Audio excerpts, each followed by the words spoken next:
Lülis im Fernsehen, da habt sie gezeigt, dass wo in jedem Haushalt noch mehrere ole Handys in der Schublade liegen dort. Und dass die dringend und recyceln wird. Von wegen der seltenen Erden oder so. Als wenn in mein Handy Motherboden bin wär, also. Hüter das, da hätt jo jeden Teiljährigen am meisten Handy.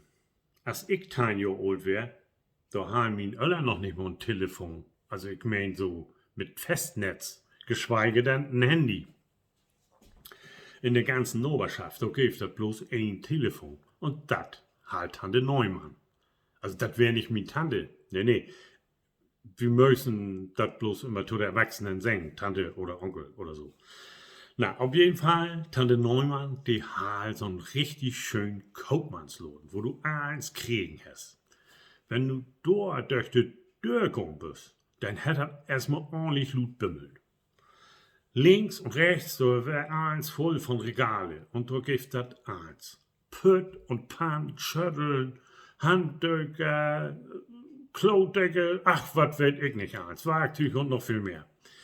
Wie der Ton noch achtern, da wär dann ein großen Tresen. Auf den Tresen, da gibt das ein Woch und so Glasschütteln mit Boncher und Lollibirn. Gibt ja auch immer was, wenn wir da einkaufen den. Und achter den Tresen, an der Rückwand, da wär so ein ganz großer Schab mit hunderte von Schufladen drin. Ganz unten, da wär eine großen Laden mit Mehlsäcken und Ries und Kartoffeln und da konntest dann immer lose was kaufen. Wieder boben, da gäb das dann Zucker, Sago, Gewürze und noch wieder boben, da wären dann die Lüttenschufladen. Da gäb das alles Mögliche. Heftzwecken, Nogels, Schruben, Büroklammern, Gummibänder. Ach, eins, was du dir vorstellen kannst. Du konntest noch mit den Schüttel von de Hus kommen und das Mehl abwägen lotten und dann konntest du das so mit de Hus nehmen.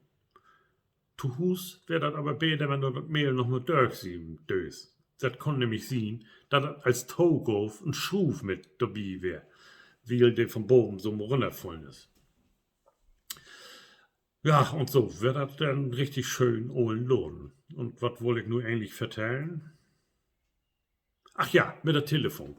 Wenn wir allein nur mit mir Großeltern schnacken wollen, ja, dann muss also mit Mutter, Rott, zu Tante Neumann, das wäre dann Bach hoch, und dann hätte sie erstmal bei den Kröger in der Dorf, wo meine Großeltern wohnen, den anrufen.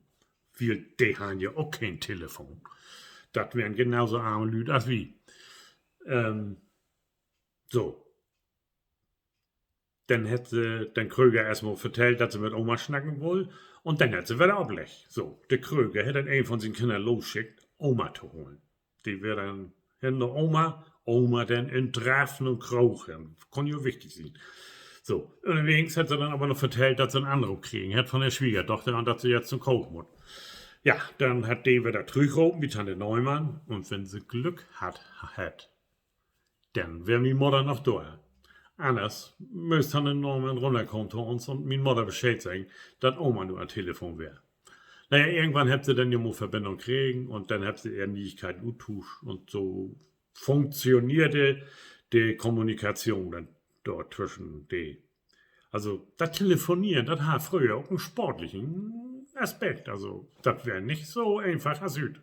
Heute und das.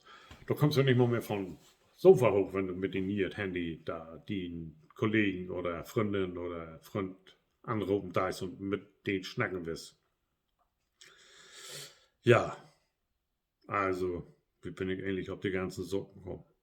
Ach ja, der ollen Handys. Also, wenn ich nun mal schön mit ihren neuen Handys telefonieren do, dann denkt doch an, der ollen mal abzugeben. Von wegen den Motherboden.